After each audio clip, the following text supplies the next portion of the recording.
नमस्कार प्रिय भक्तों, आप सभी का दिन शुभ और मंगलमय हो। आज आप सुनिए अमावस्या और पूर्णिमा, दो बहनों की कहानी। प्राचीन समय की बात है। एक समृद्ध राज्य में एक न्यायप्रिय और धर्मपरायण राजा राज्य करता था। उसकी दो पुत्रियां थीं। बड़ी पुत्री का नाम पूर्णिमा और छोटी पुत्री का नाम अमावस्या था। दोनों बहनें रूप और गुण में एक दूसरे से बिल्कुल भिन्न थी। पूर्णिमा स्वभाव से विनम्र, दयालु, धार्मिक और परिश्रमी थी। वह प्रतिदिन प्रातःकाल उठकर भगवान की पूजा करती, माता पिता और बड़ों का सम्मान करती तथा जरूरतमंदों की सहायता करती थी। दूसरी ओर अमावस्या अत्यंत सुंदर होने के बावजूद घमंडी और आलसी थी। उसे न तो पूजा पाठ में रुचि थी और न ही बड़ों की सेवा में। वह अपने सुख और आराम को ही सबसे महत्वपूर्ण मानती थी। राजा और रानी अपनी दोनों बेटियों से बहुत प्रेम करते थे, लेकिन वे अक्सर अमावस्या को समझाते थे कि जीवन में धर्म, सेवा और सदाचार का बड़ा महत्व है। परंतु अमावस्या उनकी बातों को अनसुना कर देती थी। उसे लगता कि धन और वैभव ही जीवन की सबसे बड़ी शक्ति है। एक दिन राज्य में भगवान सत्यनारायण की कथा और व्रत का आयोजन हुआ। नगर के सभी लोग बड़ी श्रद्धा से इस व्रत की तैयारी कर रहे थे। राजा ने भी अपने महल में भव्य पूजा का आयोजन कराया और अपनी दोनों बेटियों से कहा कि वे भी श्रद्धापूर्वक व्रत करें। पूर्णिमा ने पिता की आज्ञा को सहर्ष स्वीकार किया। उसने सुबह स्नान करके स्वच्छ वस्त्र धारण किए, भगवान का स्मरण किया और पूरे नियम तथा श्रद्धा के साथ व्रत आरंभ किया। उसने दिन भर उपवास रखा और कथा सुनी और मन लगाकर भगवान श्री सत्यनारायण की आराधना की। अमावस्या ने भी दिखावे के लिए व्रत तो आरंभ कर लिया, लेकिन उसके मन में श्रद्धा नहीं थी। कुछ समय बाद उसे भूख और थकान महसूस होने लगी। उसने सोचा, इतने लंबे समय तक उपवास करने की क्या आवश्यकता है? भगवान को क्या फर्क पड़ता है कि मैं व्रत पूरा करूं या नहीं करूं? यह सोचकर उसने बीच में ही व्रत को छोड़ दिया और अपने कक्ष में जाकर आराम करने लगी। संध्या समय पूजा और कथा संपन्न हुई। पूर्णिमा ने पूरी भक्ति से भगवान को प्रसाद अर्पित किया और सभी लोगों में प्रसाद वितरित किया। उसकी श्रद्धा देखकर सभी लोग प्रसन्न हुए। वहीं अमावस्या पूजा में भी नहीं आई और अपने आराम में लगी रही। कुछ समय बाद दोनों बहनों का विवाह हो गया। पूर्णिमा का विवाह एक साधारण, धर्मनिष्ठ और सदाचारी राजकुमार से हुआ। अमावस्या का विवाह एक अत्यंत धनी और शक्तिशाली राजा से हुआ। अमावस्या को लगा कि उसका जीवन पूर्णिमा से कहीं अधिक सुखी और वैभवशाली होगा। विवाह के बाद पूर्णिमा अपने नए घर में भी भगवान की भक्ति, सेवा और परिश्रम में लगी रही।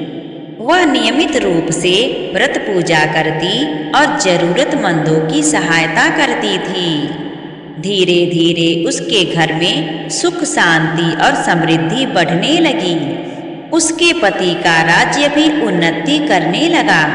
प्रजा खुश रहने लगी और चारों ओर उसकी प्रशंसा होने लगी।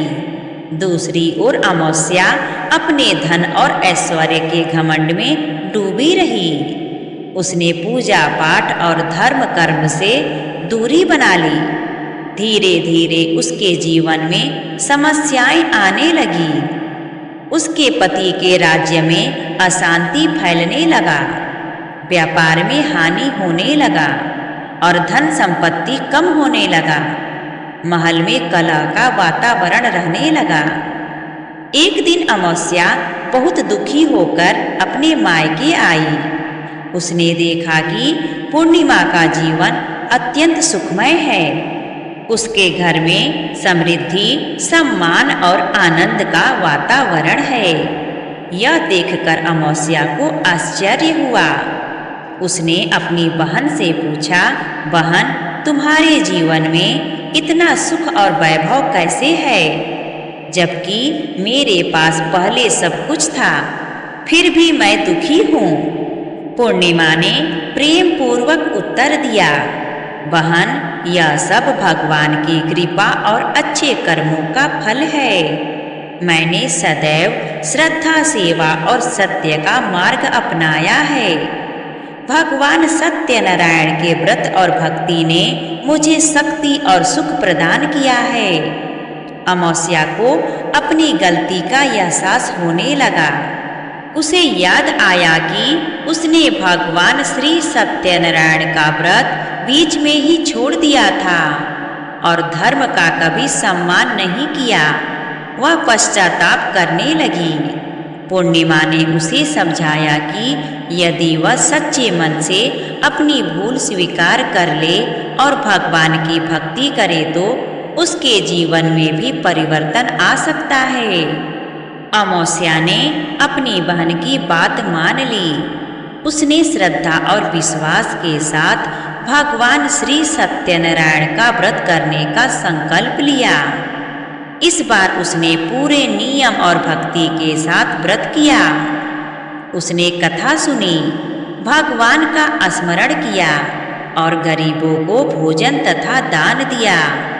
उसके मन का अहंकार धीरे धीरे समाप्त होने लगा। भगवान श्री सत्यनारायण की कृपा से अमावस्या के जीवन में भी सुखद परिवर्तन आने लगे। उसके पति का राज्य फिर से समृद्ध होने लगा। घर की परेशानियां दूर होने लगी और परिवार में प्रेम तथा शांति लौट आई। अब अमावस्या को समझ आ गया था कि केवल धन और शक्ति से जीवन सुखी नहीं बनता, बल्कि श्रद्धा, विनम्रता और अच्छे कर्म से सच्चे सुख का आधार है। समय बीतता गया। दोनों बहनें प्रेम पूर्वक रहने लगी। पूर्णिमा ने अपनी भक्ति और सदाचार से लोगों को प्रेरणा दी, जबकि अमावस्या ने अपने जीवन के अनुभव से दूसरों को यह शिक्षा दी कि अहंकार मनुष्य का सबसे बड़ा शत्रु है। कहा जाता है कि तभी से पूर्णिमा का दिन शुभता, प्रकाश, समृद्धि और धार्मिक कार्यों के लिए विशेष माना जाता है, जबकि अमावस्या का दिन आत्मचिंतन, पश्चाताप और आध्यात्मिक साधना का प्रतीक माना जाता है। यह लोक कथा हमें सिखाती है कि मनुष्य को सदैव अच्छे कर्म करने चाहिए, बड़ों का सम्मान करना चाहिए और भगवान के प्रति श्रद्धा रखनी चाहिए। जो व्यक्ति सच्चे मन से धर्म और सत्य का मार्ग अपनाता है, उसे जीवन में सुख, शांति और सफलता अवश्य प्राप्त होती है।